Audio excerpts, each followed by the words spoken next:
Welcome back. This is Newsfile. It's your most authoritative news analysis platform. And here on Newsfile, we put Ghana first. And it's brought to you by the candid sponsorship of Bank of Africa, strong as a group and close as a partner. MTN everywhere you go. Ashesi University, educating ethical and entrepreneurial leaders for Africa. Robert & Sons Optical Services, your comprehensive eye care service provider. For 31 years, Waylead Properties, home is where one starts. Duraplast, where Duraplast goes, water flows. And Trasaco, Fast Floor, stronger, faster, and affordable. And the management of Joy FM, staff, and our cherished clients extend our sincere gratitude to the following donors assisting with our Easter Soup Kitchen as well. Welma Ghana, Coca-Cola Bottling Company, Corabs Enterprise, Niche Natural Cocoa Liquor, East Cantonment Pharmacy, Trinity Oil, Munchie Biscuits, Multipro Limited Ghana, Royal Chef, Elizabeth Kwanzaa, Chumwa Fresh, and Extra O. Thank you all very much. And you know the Easter Soup Kitchen tomorrow, your #1 Easter Soup Kitchen happening right here. And we'll be doing the cooking supervised by professional chefs to serve you. Thank you very much. Now, let's get to our, call them SOEs, state-owned enterprises. I'd like us to take a listen quickly to people at the helm, their comments about the losses that are being made. And then I'll bring my guest in.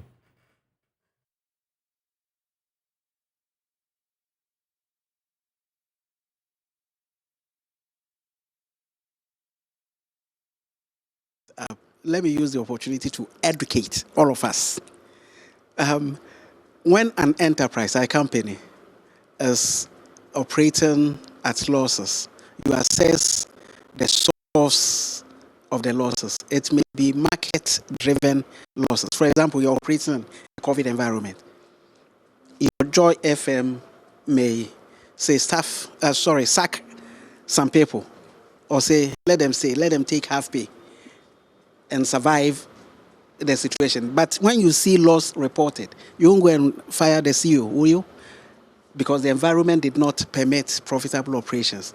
Similarly, the state enterprise also operates in an environment.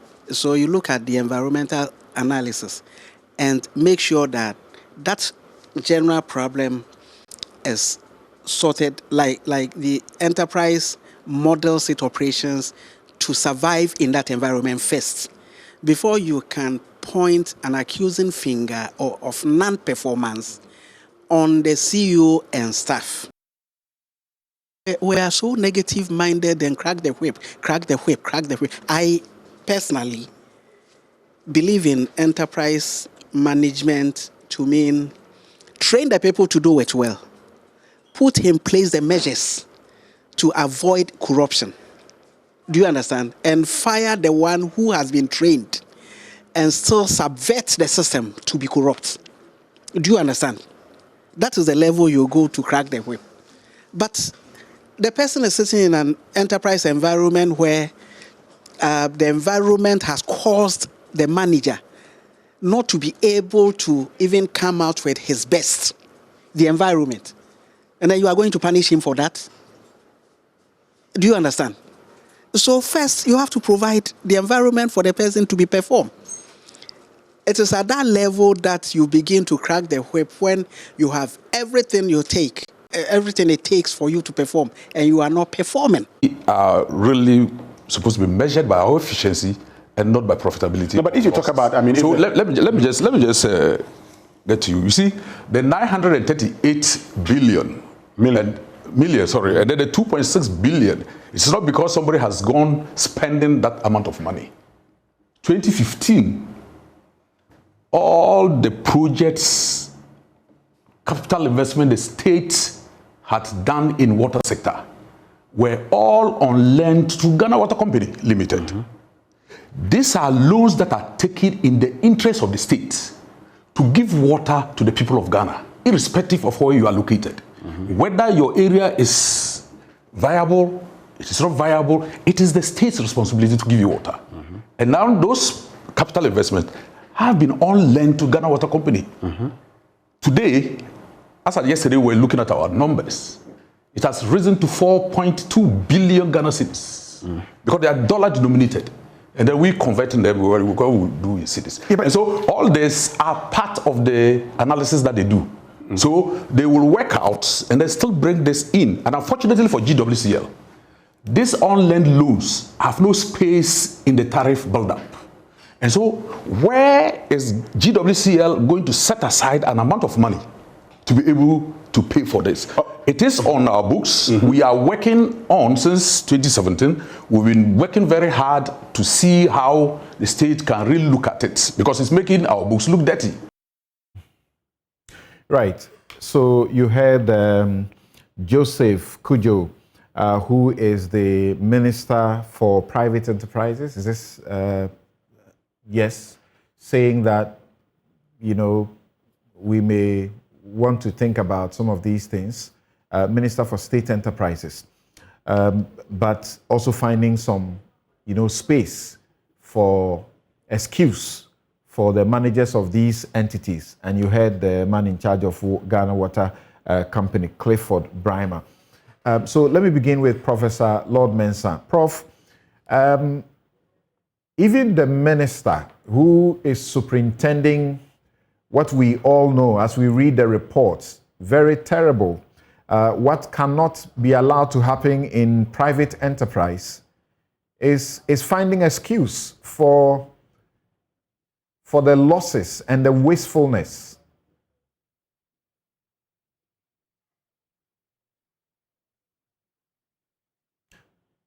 Hello, please unmute your mic. Okay, yeah, thank you very much. Good morning and good morning to our viewers, Samson. Yeah, you know, when it comes to SOEs, their characteristics sometimes are a bit dicey as to whether you can directly compare them to the private, you know, entities, or it's more or less a hybrid. They are more or less hybrid between, you know, the private sector, you know, entities and then, you know, the state entities. But then I would say that if a state entity, you know, is able to borrow on its balance sheet, then more or less we must treat this entity as more or less a private. And the minimum they can do is to break even as a benchmark. I don't want to go to a direction where, you know, I have so many questions about, you know, governance structure of our SOEs. Because if you take a typical private entity, the performance of the entity at the level where me and you can feel start all the way from the board. And so let's look at the board structure of our state-owned institutions. The board structure of our state-owned institutions are basically politically characterized. And effectively, this has a build-up into performance. Now, I ask myself so many questions. Are there some KPIs, key performance indicators, that we look out for from the board when they are appointed? Do we really look at information asymmetry? And if I say information asymmetry, I'm looking at financial information, how it trickles down from the boardroom all the way to the operational level for decision making. Do we look at that? And I can tell you that I'm yet to see all these things. And there is a World Bank report exercise going on state-owned institutions' performance across the globe. And clearly, most of them can be described with the character I've provided. And effectively, it tells you that, yes, there's something missing in our environment. What gets worried is the direct cost incurred. And I understand, you know, there's been that kind of improvement in the losses as compared from 2019. You look at 2020, there seemed to be an improvement, about 50% reduction in the losses. But something, I'm telling you that this shouldn't be the case, in a sense that in as much as we don't expect most of the state-owned institutions to be profit-making ventures, the minimum we expect from them as stakeholders will be possibly to break even. To break even in the sense that the moment you pick on a liability, which is borrowing, you should make sure that that liability is converted directly into assets, which can easily build up into the performance that we look out for. So when we talk about efficiency, so you've borrowed, more or less serving as input, and then possibly how you convert this amount this money that you're borrowing, you've borrowed into maybe kind of profit or possibly to break even. But then do we see that? We don't really see that. And then one aspect of the liabilities that is also worrying is the short-term liability. You see, the serious thing about some of these entities is that if you're accumulating liabilities and they are going into assets, right, which has long-term prospects, no problem. But if your liabilities are turning up to be short-term, that means possibly your employers, you are not even paying them. Then the question is, how do you pay these your employers and motivate them? Let's also question how the employees get engaged and the contract that are given to them and the possible expectations of them. Most of them are politically inclined. And so for me, with the SOEs, I think we have a lot of work to do in that area. We need to put down measures that will require, those who are appointed, be it the CEOs, the board, and all those, some benchmarks, and possibly look at how we can even tie their salaries. I know most of them are taking about more than 5-digit figures, when it comes to salary compensation. And so let's look at all these things, tie your performance to some of these indicators, and stop giving excuses like the environment has not, does not make provision for it. The environment is not making provision for it, but you've gone ahead to borrow. You know very well that the environment will not allow you to perform. Why do you go ahead to borrow? So effectively, something I would say that, yes, indeed, it's a cause to worry. It's about time we sit back as a country, develop some kind of, corporate governance framework for our state-owned institutions and ensure that they go by it, they stick to it, and then look at possibly the parliament oversight on some of these state-owned institutions. After all, they belong to the state. Let's compare. I mean, if you look at parliament, most of the things that are being done, that are being done by the state, it goes through parliament before approval.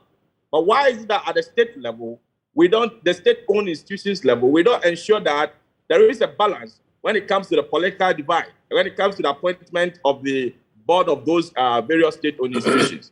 So effectively, something I would say that, yes, indeed, the characteristics of the state-owned institutions, as we speak now, cannot be situated as state-owned, and therefore it will be a business as usual. As far as state-owned entities can borrow on their balance sheet, then it's no more the business as usual. We have to treat them. We have to treat them with that kind of respect that we could have given to private entities. Professor Bochi, if your line is clear, let me come to you before I go to Honorable Sethekpe and then Kuku Pencil here in the studio. The reports of these SOEs, we are now hearing some of their managers want to blame things on COVID, but we know previously it's been as terrible. So I don't know why they want to hide under COVID. Before COVID, it was not a different story anyway. We are told of net loss recorded for 2020, which follows a trend of losses observed over the review period of 2016 to 2020. Only two sectors, that's financial and manufacturing, recorded net profits in 2020. The largest net loss of approximately 1.4 billion Ghana cedis was recorded by the energy sector, followed by the infrastructure and agriculture sectors with over 900 million and 433 million respectively. The highest net losses for SOEs in 2020 were recorded by the GMPC. That's in excess of 100 and is it 1.6 million. The Ghana Water Company, 938 million. Nedco, 379 million. The Bost, 291 million. And Tor, 159 million. We are told that according to the IMF, which has been doing a study over the last 10 years, SOEs have increased in importance among the world's largest corporations. $45 trillion. $45 trillion, and their assets are now about 50% of total global GDP, and they play a huge role in most economies. How can we take advantage of this? State-owned enterprises in Ghana recorded 2.61 billion loss in 2020, according to this report. However, this represents nearly 50% improvement over the 2019 aggregate loss of 5.16 billion. The Finance Minister, Ken Furiata, is calling for more urgent collective work to address the losses. Professor Abuchi. Well, it's invariably not good news. And I think that whenever you have poor performances, a string of poor performances in entities which depend on the state, invariably there's a need for some questions to be asked. And I think the key question is this. Whenever an institution or institutions perform poorly, the first question should be directed at the corporate governance structures of the institution. Because every institution invariably must have strategic goals and targets. And so if these entities that are commencement of every year set themselves certain goals that we are going to deliver X, Y, Z, and it's important, and I think somebody made the point earlier, that profit may not necessarily be the overriding motive of state-owned enterprises. The point is the state-owned enterprises feel a vital gap that normally private enterprises either are unwilling or unable to fill. And also because of certain predictability of service delivery. Because when you leave it to private enterprises, because they are driven by profit and they are driven by other forces of demand and supply and other external forces, they may not necessarily respond to the fundamental variable of constant delivery. So to avoid this, state-owned enterprises fill that critical gap among other important reasons, such as ensuring that there's a reasonable accessibility to certain utilities and services, and that cost is kept to a certain bare minimum, among others. But every entity starts or begins its year by setting itself certain strategic goals. So if you do have boards, and that is where, again, the problem comes in. If you do have boards that are competent, that are responsive, that have an understanding of the strategic movements of things within the environment in which they operate, boards would invariably have to ensure that these losses are kept to a bare minimum or eliminated altogether. If we have politicized our boards, and this is a point that cannot be delivered, from government to government, every time new governments come, we have to constitute boards. And we have gotten to that point where, with the inception of every new government, all boards are dissolved, and they are dissolved even to the point of universities. Unfortunately, we have locked this in law, the transition law, which has actually encouraged the practice of creating not only inconsistencies, but deeply politicizing these boards. So the question is, what is the character of the board for these various state-owned enterprises? What is the qualifications, or what are the qualifications of members of these boards? And to what extent have these boards played the critical oversight corporate governance role to ensure that things are kept within prudent measures? As I indicated, it may not be profit-driven. I mean, these entities may not necessarily be profit-driven because they are state-owned, and therefore they are as socially driven as they are commercially driven. But it is important that in the minimum, if they are not even making profit, that they break even and that they do not become a drag on the taxpayer. So I think these fundamental points are things that obviously may appear implicated within the context of what we have, what we are staring in the face. The fact that we have a consistent string. In fact, the report indicates that this appears to be a better improvement over last year, i.e. almost a 50% improvement over last year, which tells you that as bad as this one is, we're actually making progress. But clearly the finance minister's exasperation is understood. And the reason one can understand that is we can't even wait to the point of zero. Because the least we can have is to move from the point of a rather humongous loss declaration. So listening to Professor Lord Mensah and yourself, the question of corporate governance, the question of the boards that superintend these entities is important. So why are we not able to be clear about it? We have how many of them? 126 of them or so. We have a number, about 17 joint venture companies or more.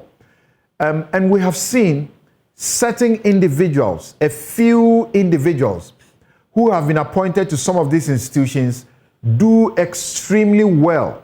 They overnight, within a short time, they change the entire organization, its outlook, its appeal, and even its profit. Talk about the Ghana Publishing Company, for example. Why can't we ensure that there's consistency in how these are done, rather than the majority of them that we see continue to post losses, and yet they get the fattest salaries? Well, as I indicated, the problem may actually appear to be the law. The fact that the law co-terminates the duration or the lifespan of boards to the inception of government. I think that's a problem. We have co-terminated and co-indexed the lifespan of boards to every election. So once we have changes in government, we must have new boards. When you do that, what you've done is to create a political incentive for political compensation through the medium of boards. And that is what we've had over the years. It shouldn't be. The fact that we have a new government in place in 2025, in January 2025, we'll have a new government in place. There should not be new boards unless there are justifiable reasons for changing board members or the entire board. And it's gone all the way to universities, even university boards, university councils. All these have to be reconstituted at the commencement of every government. And the message we send is a problematic message. The message we send is that we have politicized the entire system to the point of everybody having to leave with the inception of a new government and new members having to come in.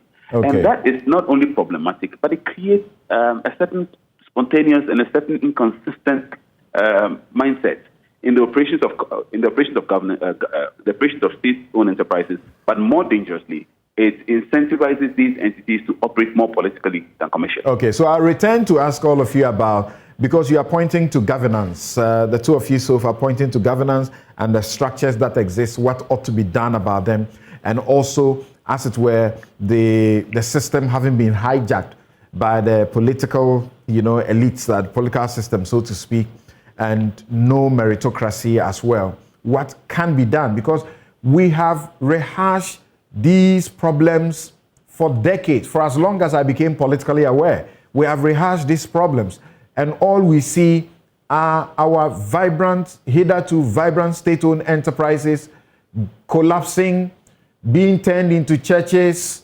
Well, Kweku will be happy that we have more churches. But let me get to Kweku before I come to Mr. Tekpe.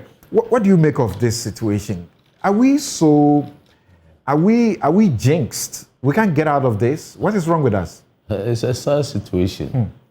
I think Ghana is the only country where we know all the problems, and all we do is to meet and rehearse what we already know. It requires a lot of action. I'm talking about both political action, but even when I'm talking of political action, I'm talking about political action that can be sustained on the basis of law. Every time we keep making the point that we've got more laws in Ghana possibly than any other country. We'd rather have more laws and add them to the laws and ensure that they are implemented, because the law forms the framework for society, for everything that we do. So, for instance, this issue, we take them one by one. Indeed, my starting point is what you said and which Professor also reiterated, which is that for whatever it is, at least some improvement. Meaning that if we have a timeline of action, if we have the program of action, we begin to follow it up, we can give ourselves some time, possibly by next year, then it will be, let's say, 40%, then 30%, then 20%, then 10%, then we get to possibly zero. We have been failing forward. Now, but this one's an improvement. Improvement means that we made 50% less losses. which means that by next year, let's make 40% less losses. Okay. But everything has been said already. You know, there's a lack of transparency in this country regarding all these public institutions, state organizations, as we have put them. But thank God, today we have the Right Information Act. No, I mean, I'm putting this in the context that I'm putting because citizens must be citizens.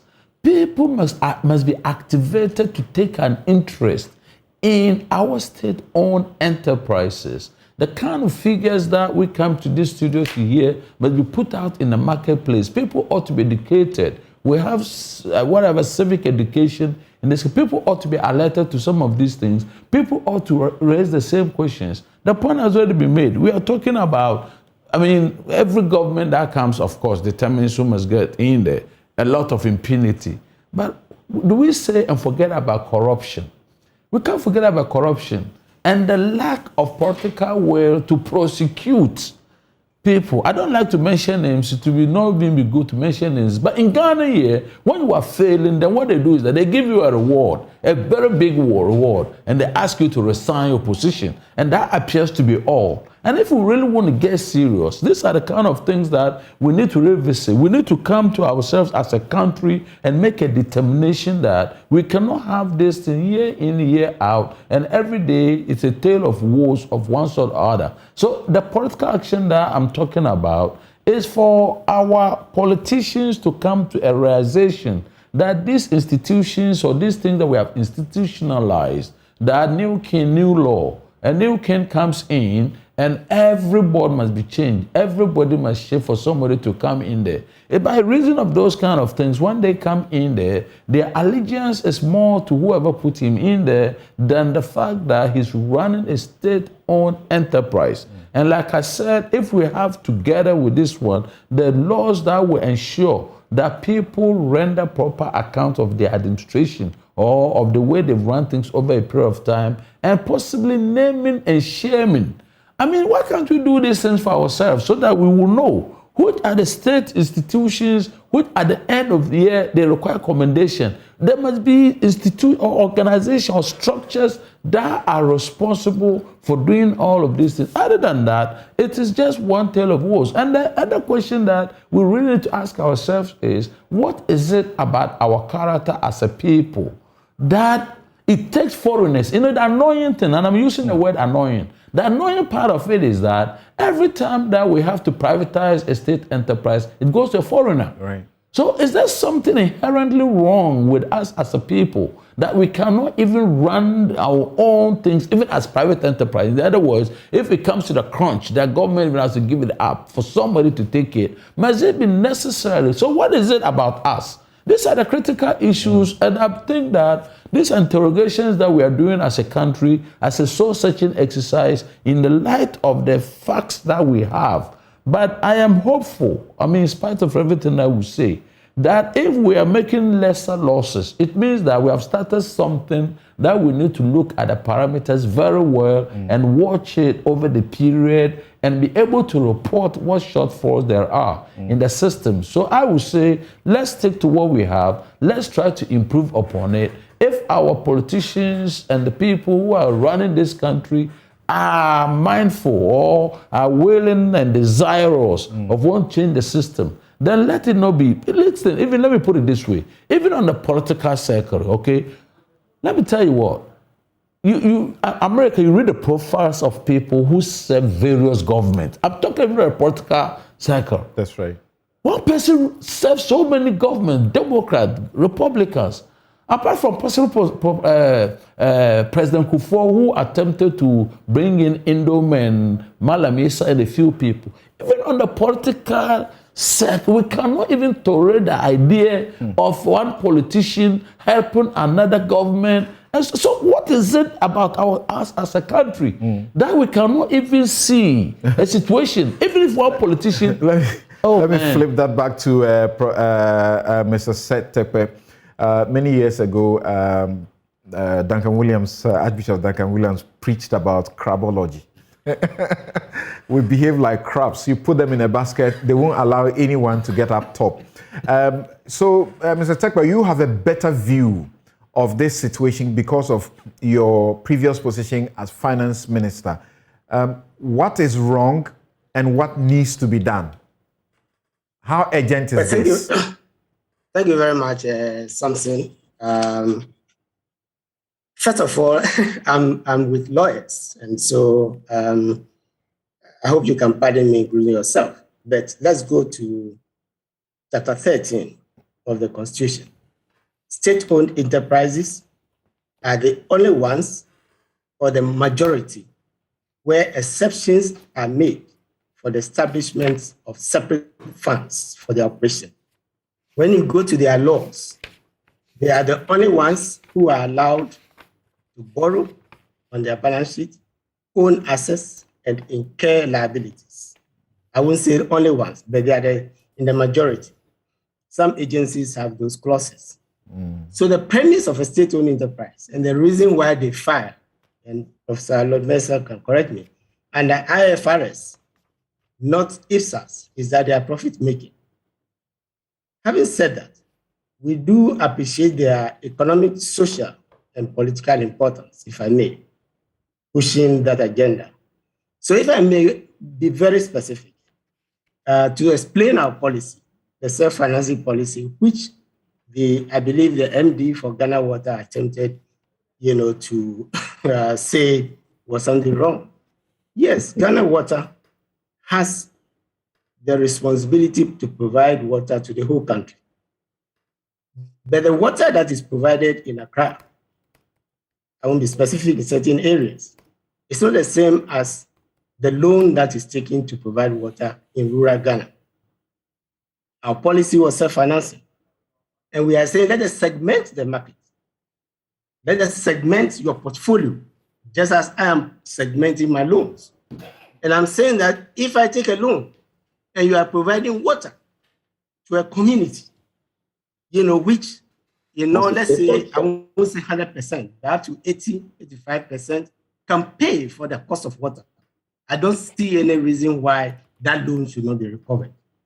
That is one principle of this. Secondly, we were also saying that if we have an airport tax, it's a tax, remember, right?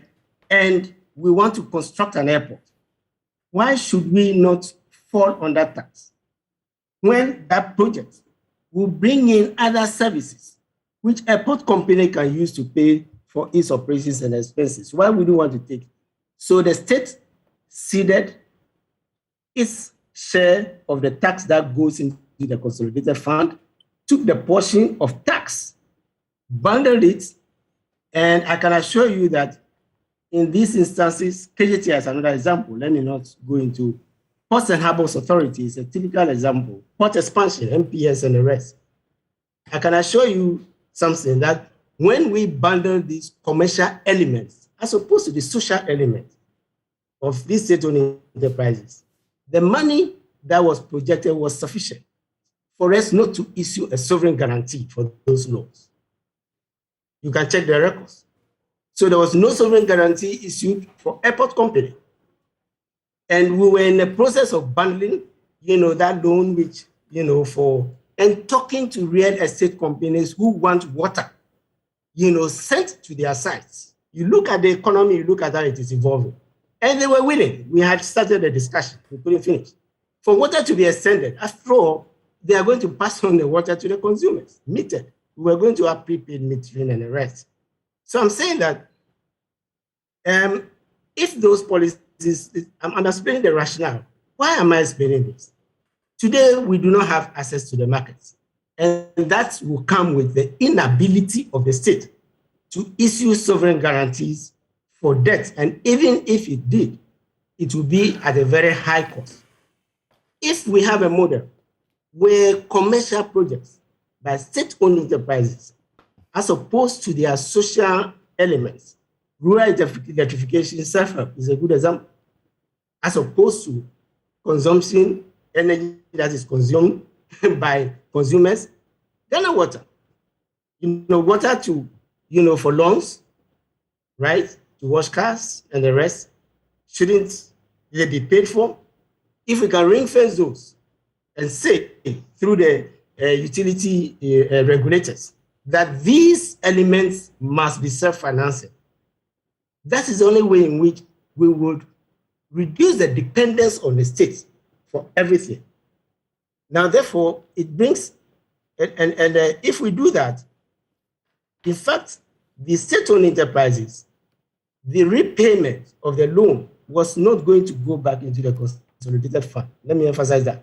It was going to go to the entity. So if you take airport company, the goal was if we can prove to African Development Bank, as we did, and bring in the Ghana Infrastructure Investment Fund as a vehicle that was going to manage those loans and the rest, not central government. And we can gradually build confidence. Then we were going to take that model and go to Pram, since the budget was constrained, and do it on a self-financing basis. Tamale was going to be on a self-financing basis. The only public element is the tarmac, maybe the arrival and departure halls and the rest. Warehouses can be done by private sector because it was to be a hub, for lifting flour, things from the Volta Basin and the rest. We wanted to cost in this. Am I saying something new? No. Few people would understand. When we were doing the self-financing, I kept saying something. I believe I was even on this, saying that Akosombo Dam paid for itself from the tariffs, VRA. And I had a discussion, on this forum where VRA was being applauded in the past for borrowing. Cocoa Board is self-financing. Today, Cocoa Board is making losses. Cocoa Board's rating has always been better than that of sovereign rating, the country as a whole. Now, that leads me to another point. Therefore, if you look at, there's 2 points, then I may want to see the space. First, if you look at the dates that we're talking about, we are comparing 2019 and 2020. We are not in 2022 or 2021, the financial statement, some for correction. Is there something about the economy where these same state-owned enterprises were making profit going into COVID? 2020, they made profit. Whereas even the preamble to the report, the CIGA report, was excusing them away based on COVID. As I've always said about the economy itself, let's stop blaming everything on COVID because we have a fiscal gap of 5% of GDP, before COVID. So is there something reading between the lines that suggests that, maybe as a result of CIGA's, oversight compared to say SEC and the rest, something positive was happening? I would want us to look at some of these mechanisms, which yielded report, some results. Luckily, I'm not talking only about the structures we put in place, which prevented us from issuing sovereign guarantees, even when things were difficult. But we are looking at state-owned enterprises with better oversight, I would say to some extent, which, were in a period of COVID. Of course, COVID could favor some entities. If you look at ECG, you read the report, it would seem as though the period we were all locked down in the cities, consumption, of fuel went up. Just as we are using Zoom and the rest, where previously you would lock, and go. Is there a point of efficiency, which we can learn from this sense? Then my third point, which I like to, then I'll come back, I will see the yes. Yeah, please hold on for me. I need to take this break, and I'll return to take your third point. And my guest would like you to now, the elephant in the room. It appears that this matter is being brought up, including by those in charge at the helm, so that we can facilitate a certain acceptance by the citizens for further privatization of some of these entities. But why not? If all they do, even those that are supposed to make profits, never really are making profits. And the question that some people have been asking is, for example, how does a GMPC say it has made losses? And they are asking, in 2019, there was this memo that came out in the public about sponsorship donations that they were making, 400,000 for preparation of Damba Festival by the Dagbon State, 20th anniversary of the Ochehene, there was some 500,000 going into that, GJA 50,000, Ghana Boxing Association 30,000 US dollars, the Rebecca Foundation 120,000, IOCO 550,000. People are saying they are not justified to claim that they have made a loss. We'll be right back.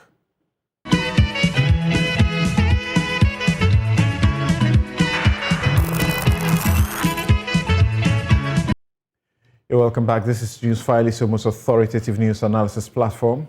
And my guest helping us to do the second part of the discussion, Professor Lord Mensah, Associate Professor, University of Ghana Business School, Mr. Seth Terkper, former Finance Minister, Executive Director, PFM, Tax Africa Network, and part-time lecturer, University of Ghana Business School, and other places. Professor Abochi was with us. He's taking leave. And Kweku Pencil is lawyer and managing solicitor, Pencil and Co. Now, Mr. Seth Terkper, you were on your very final point. Very instructive, incisive discussion. So the point I sought to make was that if you look at the SOEs as listed, they tend to be SOEs with different economic or financial strength. So some of them can borrow, they can make profit on their own balance sheet. I would say that, we should separate those, from, let me give you a specific example that came up, when we were looking at this classification. GBC, we are told it's a public interest, radio station. Do we therefore need to change the law to recognize that fact, right? And then there are issues like double counting, ESLA PLC, the liabilities and the assets that are there are the same as if you read, the same as the energy sector. What is weighing down, VRA and the rest. So why do we want to do that kind of duplication? And in any case, it was supposed to cease in 3 to 5 years, unless we want the tax to remain, then we cannot, do this. So in essence, what I'm saying is the cost of finance is cost of operations. And if an SOE cannot cover the commercial elements, and I put emphasis on the commercial or quasi-commercial elements for which they are established, then there is room, for that, entity to be probably reclassified so that we know that it is on the balance sheet, and is going to get government subsidy. Okay. Then there are those in between. I see agencies and the rest, whose objective is clearly not to make profit, right?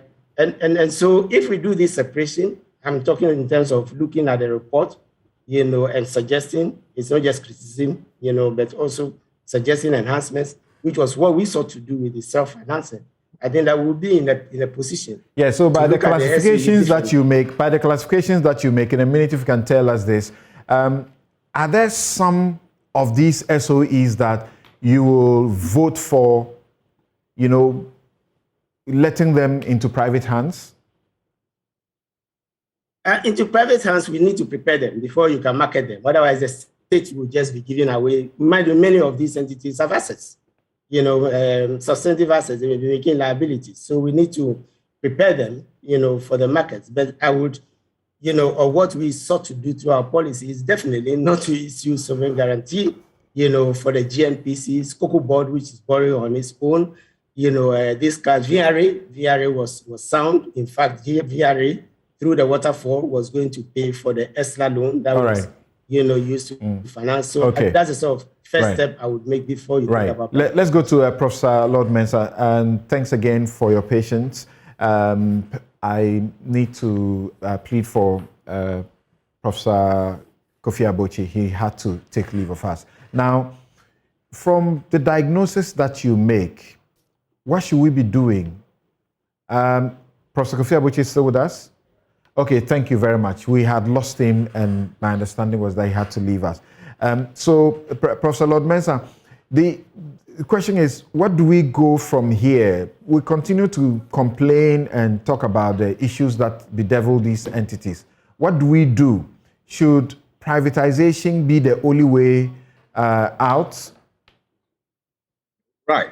Thank you very much, Samson, for coming back to me. Privatization for me shouldn't be the only way out because there is an economic reason, social reason why we need to keep some of these entities at our developmental stage. But then all the structures that the state-owned institutions need to make them perform are in existence. Let's take, for instance, internal audit and external audit of these institutions. At least for once, the report that we are discussing now, as it is out and we are discussing it, is a step in the right direction. So if you're a manager in any of these institutions and it turns up that you are not doing well, you're creating losses, taking on liabilities, which cannot be able to create assets that can finance those liabilities, then it don't make sense to be a manager or CEO in that regard, taking 5-figure salaries. And so effectively, it's a step in the right direction. What we are doing now, as we discussed, this report. Auditors, we have internal auditors and external auditors. The question is, do we follow the auditor's report? Because we've been talking about streams of losses over the years. Over the years, I presume that whoever is auditing, be it internal, external, might have highlighted some of these losses to the state-owned institutions. What are the measures do they put in place? So I think we need to, follow up. Then again, whether, COVID has come to expose us or not, I believe that COVID has rather come to strengthen the need for corporate governance framework for some of these, institutions. And I presume some of the COVID measures were channeled through some of these state-owned institutions. And as a result of that, that is why we're incurring those huge direct costs. Who should be spearheading, superintending this, reforms and changes that you are looking at? We have set up a SIGA, a whole different government entity to oversight these. And then we have appointed a minister in addition to that. Yeah, fantastic. See, as to how we function, that's why I mentioned earlier that the structures are in existence. Let's go to Parliament and ask how many of the minority membership in Parliament are on boards of state-owned institutions as we speak now. You realize that none of them. And effectively, if you want a diverse view on boards, I think we should, bring in, the minority in the board composition rather than looking at one side, which is the majority only on, board. So effectively, these are some of the things we may have to look at. Because most of the research that I've looked at, the MPs are generally supposed to oversight these institutions. If you are saying that the MPs should be on boards, how are they going to oversight institutions on which they serve? But that is more or less one-sided as we speak now. So effectively, those oversight responsibilities are mostly one-sided.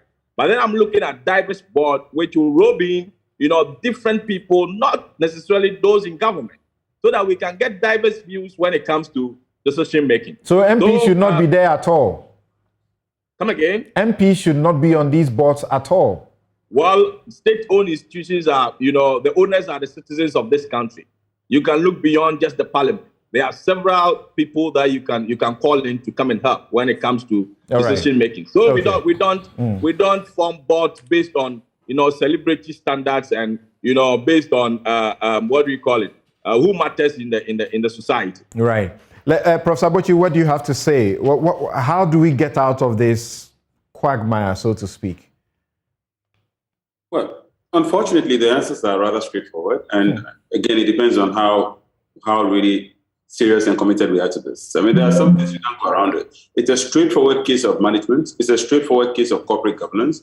I'm aware that the World Bank has been trying, a few years ago, trying to lead conversations in that area to get state-owned enterprises to actually practice the principles of corporate governance.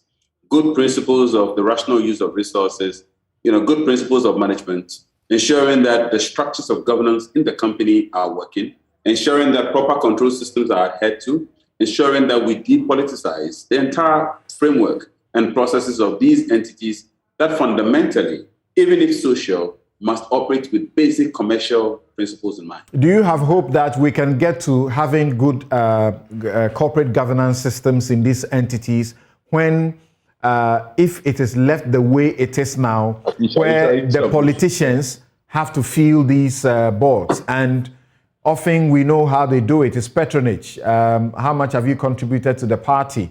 Who is here? Who has done this for the party? They put them there. They don't need any expertise. It's not like where there's an advertisement and then you screen the best of the best. Thompson, the problem is that the problems of our constitutional system as we have today, they are intricate and they are interwoven. What you just mentioned, which I alluded to earlier, about the question of political compensation. Look, until we address some of these fundamental and foundational issues, political compensation, when people work for parties, they expect returns when they come to power. If we don't address that, the issue of who goes on the board, the issues of who gets appointed to run these then entities, we may have to look at political financing. Of course. Right. Exactly the point. Exactly the point. They're intricate interwoven. So if we pick and pieces and he bits who of pays things, the piper calls the tune. well, unfortunately. Or you call it. But I'd like to touch on the question of the MPs on boards. The MPs on boards is a major problematic thing. And I do hope that moving forward, our presidents will look at that. Right. MPs are supposed to provide oversight for these entities. Okay. And the person providing the oversight is also on the board. And by the time you come to Parliament, so as it were, report on the stewardship, the one providing oversight essentially is there to help you mop up. I mean, essentially, it's help you mop up. In some 30 seconds, do you vote for our rush to privatize quickly? We are always, that's the way to solve it. Just privatize it. Our experience from divestiture over the years, especially with the Diversity Implementation Committee, and questions about related party interest, and questions about political interest that have ultimately hijacked the process. Our experience with diversity implementation over the years doesn't give me so much confidence in the privatization process. Yeah, sure. What's wrong with us? Yes, Koku. So how do we go around it? What are some of the solutions you also proffer if they have not, exhausted them? I was sitting listening to them. I was just looking at the laws that really come to my mind. For instance, we've got a Public Procurement Act. Right. We've got the Public Financial Management Act. We've got the Auditor General's report that goes to the Public Accounts Committee every year. We've got the Public-Private Partnership Act.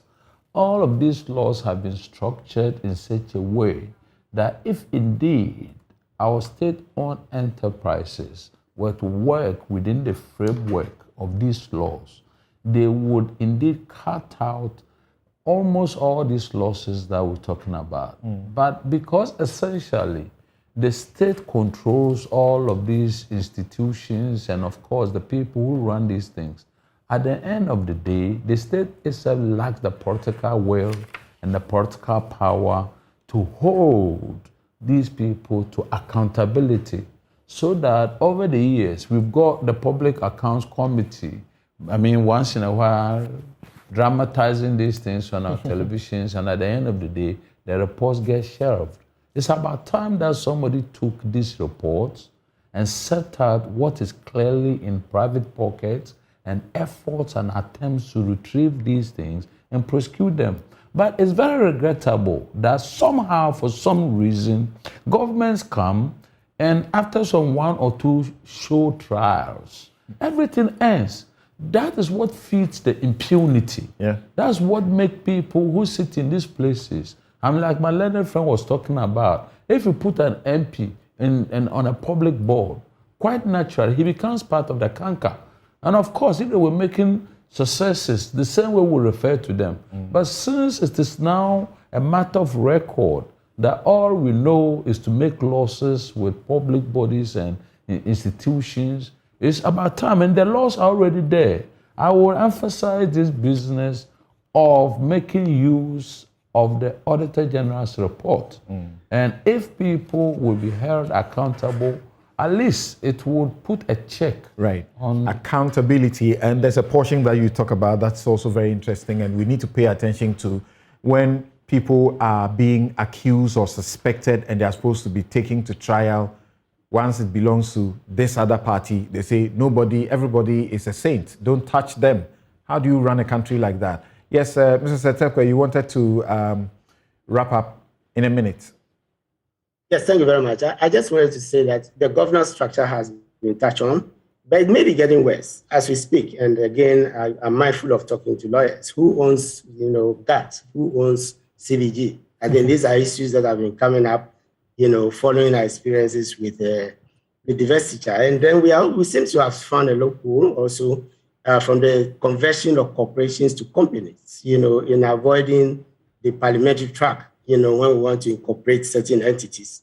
And so you have public limited companies, PLCs, and the rest borrowed from other places, which, have probably bypassed parliament. I think this is the governance structure that, we need to.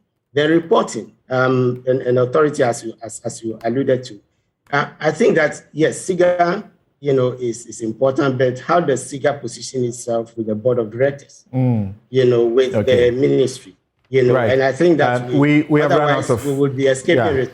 Okay, I'm grateful we have run out of time at this point, but a very important stakeholder in this, Dr. Odrosai, says that we need to first depoliticize the appointments to such boards and make it on merit. We set KPIs for such SOEs. If they fail to attain it, then you sack those who are in charge.